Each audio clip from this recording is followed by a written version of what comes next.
All right, guys, it is January 21st, a Monday morning, Martin Luther King Jr. Day. Last night was the lunar eclipse. I don't know if you got a chance to watch it, to look at it, but I guess only people in North and South America could actually see it on January 20th, the evening of January 20th. The rest of the world apparently could not see it. That's my understanding. I could be wrong about that, but that's what I heard.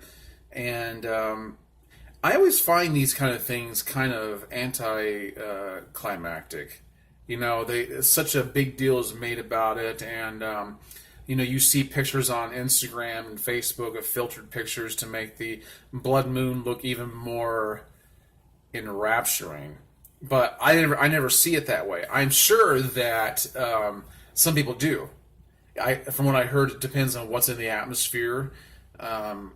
Wherever you're located, and so it appears different to the eyes of some people in some regions differently than it does to others. Where I'm at in Central Florida, it was just I don't know. It was interesting. It was nice, but I actually get a lot more out of looking just up at the stars all the time. Well, not all the time, but I do like looking at the stars. It's one of those things that makes you realize how big everything else is and how small you are and how fortunate you are to be alive. Just if nothing else but to observe creation in all of its splendor. And that's not even all of its splendor, but it's just a marvelous thing to behold, and it gives you so much to think about when you look up at it. Now, one of the things I want to do is go to the Keys. I've never been to the Keys. My wife has, and she says that down there, at night, because there's just hardly any light coming from any kind of cities, that the stars are so brilliant. You see so much more, and I don't know what that's like.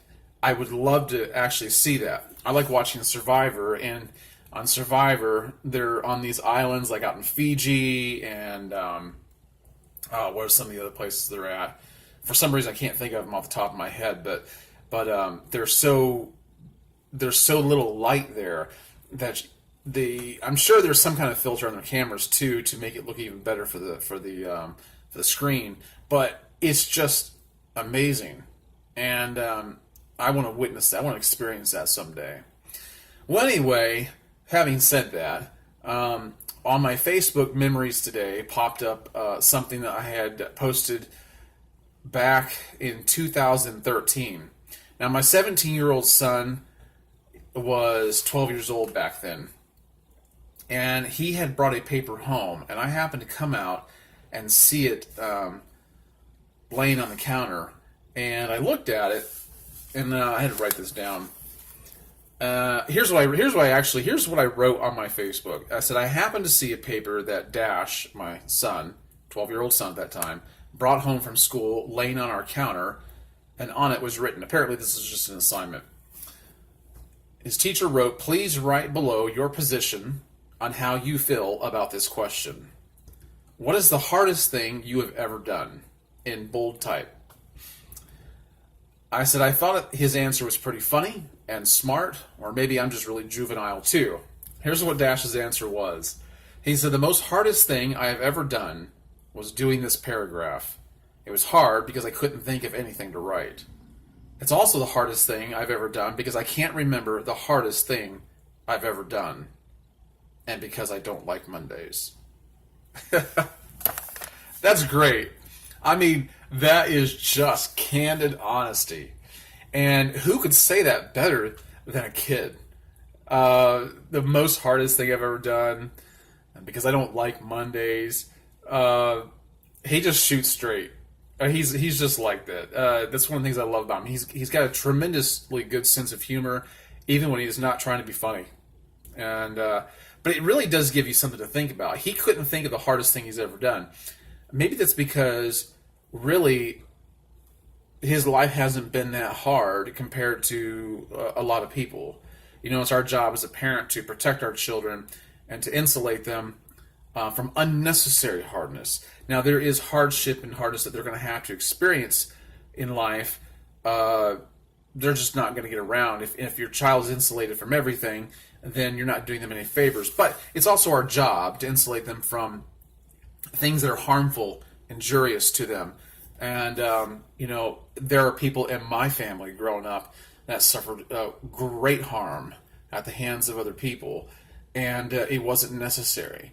And perhaps, I don't know. It's hard to say how some things could have been warded off, but my point here is that as a parent, that's our job. Insulate our kids. That's probably why he couldn't think of the hardest thing he's ever done. Now, I mean, it's all relative, right? It's all definitional. And so it had me thinking, what's the hardest thing I've ever done? And ultimately, that's the question I pose to you. What's the hardest thing you've ever done? Now, I really had to stop and think because there's a lot of hard things in life to do. And there's a lot of hard things we've already done. But what, if you had to come down to one thing, what would it be? That's tough. And so here's what I've narrowed it down to for me personally. And I don't know how this will be relative to you. I don't know if this will help. I don't know if this will mean anything to you. But I hope it's of some value. The hardest thing I can say I've done in my 48 years was going through the divorce of my parents when I was like 15 or 16. Surviving that. That was the hardest thing I've ever done. Now, I've experienced a colossally, monumentally hard things since then. But I would say still that the divorce of my parents at that age was hands down the hardest thing. Because you see, at that age, you don't have the maturity, you don't have the knowledge, you're not equipped to be able to deal with something at that level. And it's something that many kids experience. And it's something I've always sought to protect my kids from because I know what it did to me. Now, in time, my parents did get remarried, and I'm very thankful for that. But it wasn't easy. It was very hard in and of itself, and they found great value in that. But even that was hard. Even my parents getting back together was hard for me. So, because there's so much that happens. At 15, 16, I guess it really depends on how you're raised, what your environment is, what life has to offer you when something like that happens. So it all just really depends. But that was a time in my life when I seriously contemplated suicide. And the only reason I didn't follow through with it was that there was still a younger brother and younger sister living at home. I have two older brothers, which, one was not living at home anymore, and the other was kind of on and off, but, more independent. And so, I was more or less the oldest child living at home, and that would have left my younger brother and sister alone to deal with the problem. And I didn't want that to happen. But I had serious thoughts of laying in a warm bathtub, slitting my wrist, and just bleeding out. And that's how I was going to do it. I was at the end. I was just absolutely at the end. I did not know how to deal with it. I grew up in a very conservative home, and that is not the culprit. So before anybody gets judgy and starts putting comments about how, growing up in a good moral home, as some people are inclined to do, that is not the culprit. There's sometimes no Band-Aid strong enough to be put on a wound so severe. And so it was one of those times I seriously contemplated suicide, and I'm glad I didn't. I didn't because I wanted to be able to help my brother and sister. And, when people go through a divorce, And this is just my story, but when people go through divorce, I'm talking about the adults here. Decisions get made, life altering decisions get made that affects everyone, and they're not all good. I would say a lot of times they're not good. I want to say most of the time, but I know there are exceptions to it. But I would say a lot of times they're not good decisions, and it's really hard for the adult parties involved not to be selfish, thinking about themselves. And here's the thing. My parents, if my dad was still alive, and my mom would tell you this now, but they would look back and say that was the case. They lived to regret, that whole experience too. But man, if I had to narrow it down, the second hardest thing I've ever done in my life, it would be the moving around that we did. We did so much moving around that I never could catch up in school. My dad was in the ministry, and he would have a church for a while, then he'd get called to another church, and he'd go preach there, and we'd be from state to state. And I'd lose friends, I'd gain friends, I'd lose friends again. And this was very hard at a very young age, but it was harder in school. It was very hard for anybody to know where we were at academically. It was extremely hard. And so that was what we had to deal with. And I think that hardship on top of the divorce contributed to my feelings of ending my life. But having lived through that helped me to understand that I can survive. That I can survive, and it's not the end. And even though I've gone through experiences as an adult that are probably tantamount to what I experienced as a kid, but it wasn't as hard only because I had the maturity, I had the hindsight, and I had the strength from my previous experience to carry me through. And so here's where I want to go with this. Just recently, there was a Paris figure skater, and I don't know his name, that committed suicide. He was recently suspended from the sport for something.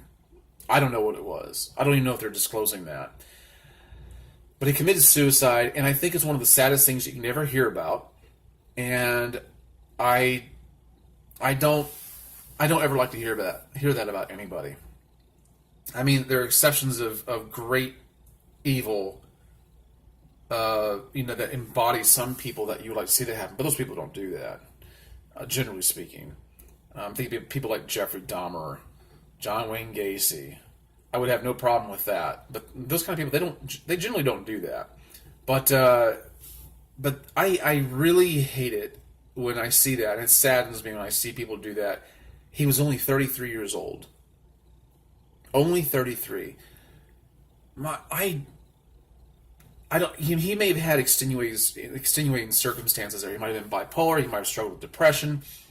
He might have had pain he had to deal with. There might have been shame. I don't know. But what I want to say to you is, if you've ever thought about that, if you're struggling with that now, understand one thing. You will get through it. There's nothing so bad that it's not worth hanging on to. I say hanging on to. There's nothing so bad that you can't weather through it. You're going to think you can't. You're going to think there's no end. But trust me, there is an end that comes to all bad things, and it doesn't have to be through taking one's own life. And so that's what I would say to you. If it's even a thought in your head, just hang on longer, see it through, and you will understand what I'm talking about here.